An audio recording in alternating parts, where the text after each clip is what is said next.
warahmatullahi wabarakatuh. Perkenalkan, saya Dr. Kosyah Rahmi, spesialis anak, peserta Latsar CPNS tahun 2022 BPSDM Provinsi Sumatera Utara. Di video kali ini, saya akan mengajarkan mengenai video tata laksana alur resusitasi neonatus. Tahap pertama yang kita lakukan sebelum melakukan pertolongan bayi yang baru lahir adalah persiapan alat.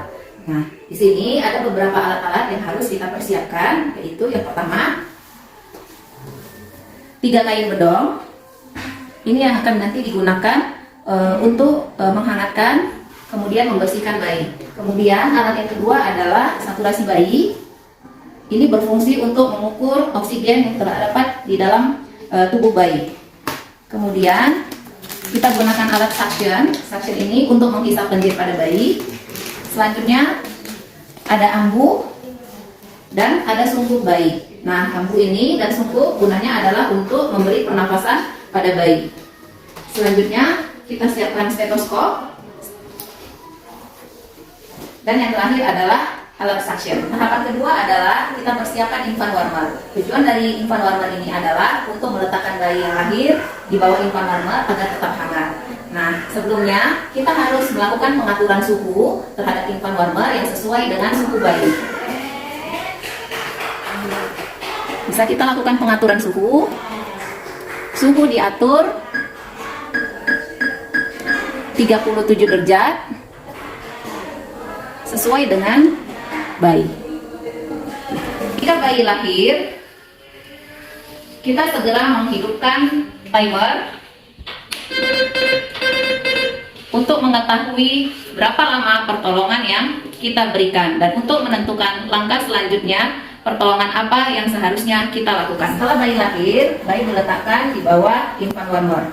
Yang kita lakukan adalah pengeringan bayi, itu menjaga kehangatan bayi dengan mengeringkan, dimulai dari kepala, wajah, badan bayi, dan kaki bayi. Selanjutnya, kita pasangkan saturasi bayi.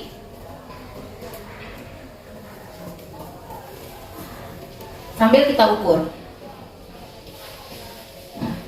Untuk bedong bayi yang sudah basah, kita ganti menjadi bedong yang baru.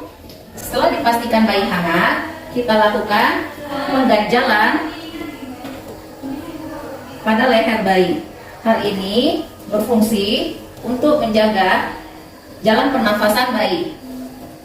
Selanjutnya, kita lakukan penghisapan lendir pada bayi.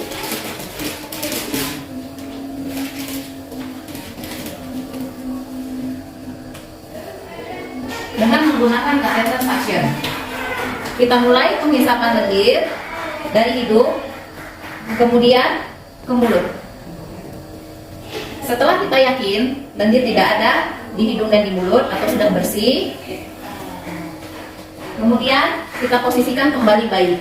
Untuk langkah berikutnya, setelah kita pastikan bayi dalam posisi yang aman, kita lakukan pengecekan terhadap laju denyut jantung bayi.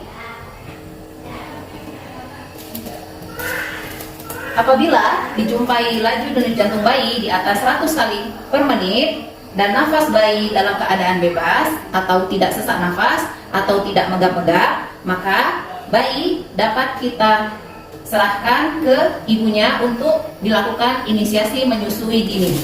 Kemudian apabila laju denyut jantung bayi di bawah 100 kali per menit dan nafas bayi tidak baik atau sesak, maka kita bisa melakukan pemberian pernafasan atau ventilasi tekanan positif. Pemberian nafas buatan ini bisa kita lakukan selama 15 detik.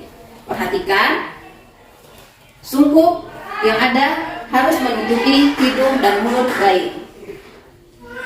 Kita berikan pernafasan selama 15 detik. 1, 2, 3, 4, 5. Apabila sudah kita berikan ventilasi tekanan positif selama 15 detik, kemudian kita evaluasi kembali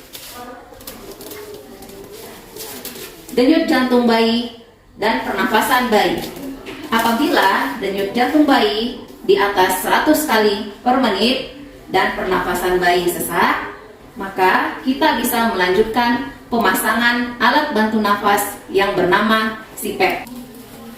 Apabila saat pemeriksaan denyut jantung bayi kita jumpai di bawah 60 kali per menit, maka yang harus kita lakukan adalah pemberian nafas buatan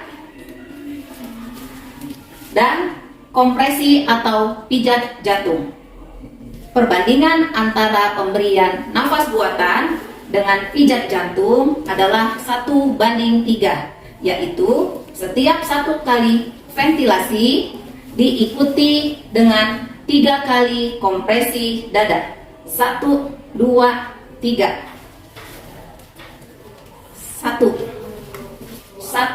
2, 3. Ini kita lakukan selama 1 menit. Setelah 1 menit, kita lakukan pengecekan ulang terhadap denyut jantung bayi. Apabila denyut jantung bayi dijumpai di atas 60 kali per menit, maka tindakan selanjutnya adalah pemberian ventilasi saja. 1, 2, 3. Sekian video edukasi dari saya mengenai tata laksana alur resusitasi neonatus. Semoga memberikan manfaat. Terima kasih. Assalamualaikum.